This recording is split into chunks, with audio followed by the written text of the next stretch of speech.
When you first see Loop Hero in action, you may get a little overwhelmed, and I wouldn't blame you. It's a roguelike, a genre in which you are expected to lose again and again, but take your figurative and literal experience forward with each run, and eventually you'll pass the finish line. Of course, no matter how empowered you may feel, there are always forces working against you, and the way Loop Hero fights back is really something special.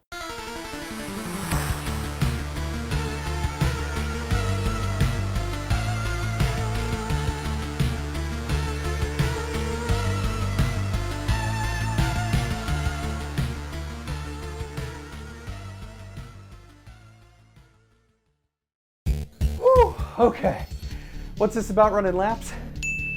Oh, loops. Okay, well, I'll still probably have some questions anyway while I take this little breather. No worries. I had plenty when I started playing too. The most prominent one was, how am I ever gonna beat this game? Beating Loop Hero is like climbing a mountain. The first step is to understand your tools, and let me tell you, this game has a lot of them. The hero automatically walks around the loop, engaging in combat and other encounters. You don't directly control any of that, but as you win fights, you acquire equipment and cards. Equipment varies from class to class, but generally speaking, it's things like swords, shields, rings, and amulets. You can equip and replace whatever gear you wish. You also have control over when and where to place your cards. Loop Hero's map is a grid, on which you can place landscape objects like mountains, meadows, and trees, roadside structures like lanterns, bookeries, and vampire mansions, and road terrain like groves, ruins, and cemeteries, which you can place directly on your path. The further in a run you get, the more resources you'll collect too. These are things like scrap metal, wood, and rock, which you can then use to build up your base camp with buildings like watchtowers, farms, and huts for fellow villagers. This is how you get your permanent upgrades and start making actual progress through the game's 4 chapters. But, like I said at the top, this entire process is full of pushback. Hold on. You're telling me all that stuff works against you? I am. The game makes it very clear when you encounter a new monster. Everything around tells us that you have to die. Existence itself tells us this. It screams in fear every time you take a new step or draw a new breath. I won't let you exist any longer. Taking all of these things into consideration, I see 3 main ways Loop Hero fights back against you, with limited resources, various trade-offs, and overarching themes. Limited resources are the easiest to explain, so let's start there.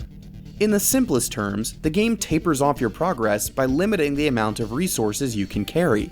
No matter how long of a run you make, no matter how buffed you manage to get the hero, there will always be a cap on how many resources you can take back to camp. So, as with any roguelike, you're going to be running that loop again, and again, and again, and again. Well, speaking of which, I gotta do another lap, so I'll catch you in a little bit. There's a risk-reward element with this too. Every loop means better loot, but it also means stronger enemies, and they are not shy about threatening you. Hey, I don't remember you. You don't look like a local. That's because I'm not. I see. And you think you can just wander these paths without consequences? Pushing too far forward when your hero is not adequately prepared leads to death, and if you don't make it back safely to the campfire after every loop, you only get to take home a third of what you found. So, as you travel along, you must weigh the cost of continuing or retreating early, which may be wise considering the limitations on resources. That's one major trade-off, which means we should probably talk about the other trade-offs in this game. Once you return to camp, it's time to turn those resources into buildings. Some of the trade-offs here are quite clear. You've got to choose what to build, and based on the materials at your disposal, it might mean postponing one upgrade for another. You might start with the kitchen, which boosts your campfire's healing power after each loop. A few builds later, you might decide to plop down the farm, which collects resources off-screen while you're out making your runs. The trade-off of which building to set up and when to build it is clear, and it ties back into the idea of limited resources. But what you might not realize at first is that building placement is also important. The farm is surrounded by gardens, which determine how many resources are automatically mined. When you start building more stuff, you might have to sacrifice a garden or two to build the other structures that you need. It's an important balance to find, because what you construct here in camp are some of the few upgrades that stick around permanently. All the cards you place, gear you equip, and potential level ups you achieve during a loop go away the moment you return to camp. But what you unlock in camp, the potions, the watchtowers, the new classes, that's what lasts and helps to answer my big question. How am I ever gonna beat this game? Speaking of classes, there are of course big trade-offs there too. Before each loop, you can choose to run as a warrior, rogue, or necromancer. Each has a completely different playstyle. The warrior is an all-around fighter with a sword, shield, and armor. The rogue is a speedy one with dual-wielded weapons, but you can't access any new loot till you complete a full loop. Then there's the necromancer, who summons skeletons via magical books to do the dirty work. So with each class, there are trade-offs like which gear you can equip and how you actually fight your battles. Of course, that's only the first choice you need to make before a run. Yeah, you gotta start with good shoes. I really like those boots of evasion that the rogue gets. After selecting a class, you need to build your deck with cards that synergize with your abilities. You have to weigh the cost and benefits of each card. You can only have so many in your deck after all. Just as Loop Hero puts a cap on the resources you carry out of a run, there's a hard limit on how many types of cards you can take in. Even something as simple as placing your cards has pros and cons. Many of them generate effects that can both help and harm your character. Take the Storm Temple, for example. If its area of effect overlaps a battle, it can zap random targets with lightning every few seconds. That goes for you too, not just the bad guys. Then there's the Beacon, which speeds up your movement both in the overworld and in combat, but enemy attack speed gets a boost too. You know, I could have used one of those beacons myself. That was a subpar lap time. Sometimes the trade-off isn't so obvious. The Road Lantern can reduce how many enemies occupy one tile at a time. Good for not getting overwhelmed by monsters, but also a reduction in XP and potential loot. Other times, the consequences of laying down tiles aren't clear until later in a run. Those bandits we saw earlier? They spawn from bandit camps, which appear for every 2 village cards you play. The village card heals you when you pass, and it gives you the opportunity to earn better loot via quests. But on the other hand, you'll wind up with bandits in your path, and they may swipe that hard-earned loot if you're not careful. Mountain and rock cards boost your hero's health, which is obviously a plus. Lay them down in a 3x3 square and you'll create a mountain peak, giving you a massive health boost. But mountain peaks are also home to the harpies, and when they first land along your path, they immediately push back. You want to save the world. You want to ask for help. Our answer is no. These trade-offs are clear as you start playing cards and creating the map for each loop, but the Harpy's words are emblematic of Loop Hero's overarching themes of opposition. Staying spoiler-free, Loop Hero is set in a completely destroyed world. As you build up your camp and place cards to create the map around each loop, you're slowly rebuilding that world. But of course, everything has an equal and opposite reaction. As you push further into the void to reconstruct, destruction pushes back. Place 9 mountains or rocks in a 3x3 like I mentioned before, and you'll be met by harpies. Place just 1 more, and you'll inadvertently spawn a goblin camp too. They appear for every 10 rock or mountain tiles. The hero's purpose is clear: rebuild this world. But upon spawning, the goblins know their purpose too. Why don't you help me restore order in this world first? And then you can do anything you want. Goblin must rob. No other order in the world. It's as if every step forward you take, building a structure, donning new armor, forging metal, is subverted. The Smith's Forge is one of my favorite cards. It takes some of your unused gear in exchange for a defensive buff. But for every half dozen pieces it takes, it spawns an enemy born from that very gear. You are quite a big guy. Protect the helpless, or help us in our work.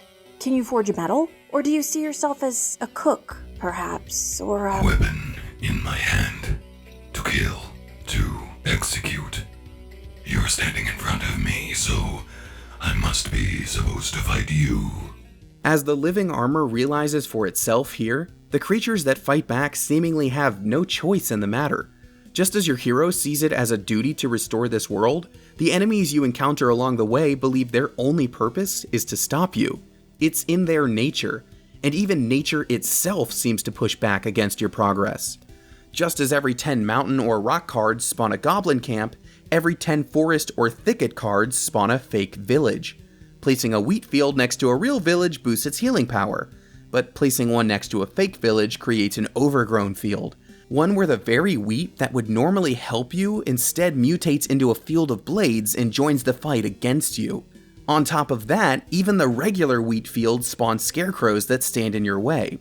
Growing crops, a sign of civilization and sustenance, is turned on its head, creating another way for Loop Hero to fight back against you. Hey, between the Scarecrow and the Living Armor, you've almost got a Wizard of Oz thing going on there. Sorry, I'll just stick with the running. Let's take a closer look at those fake villages. My favorite example of nature fighting back is the Wooden Warrior, which spawns there.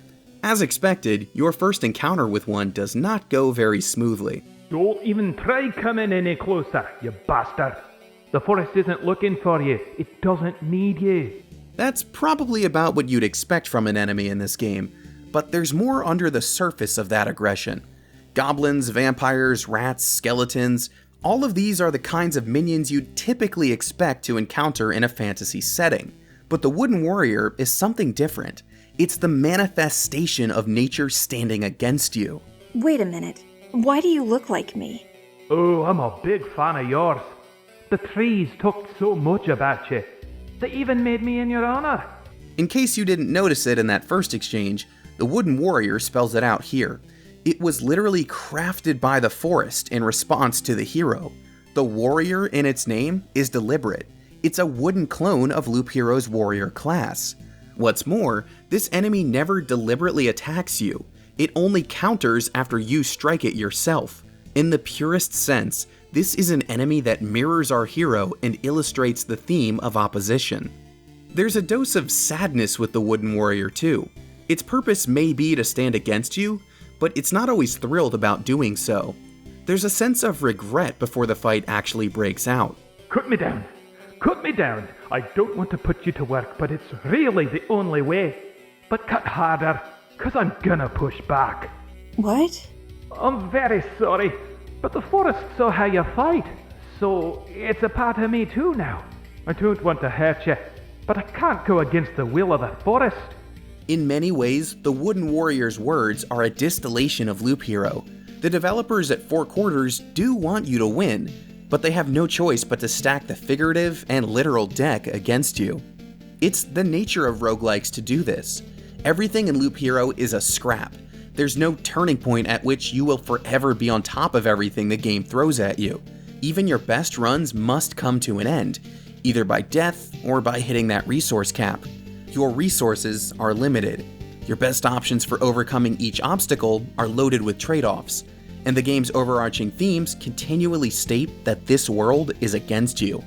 The uphill battle of roguelikes is so thoroughly represented in Loop Hero, and that's why, when you do manage to overcome the odds and emerge victorious, it feels so good.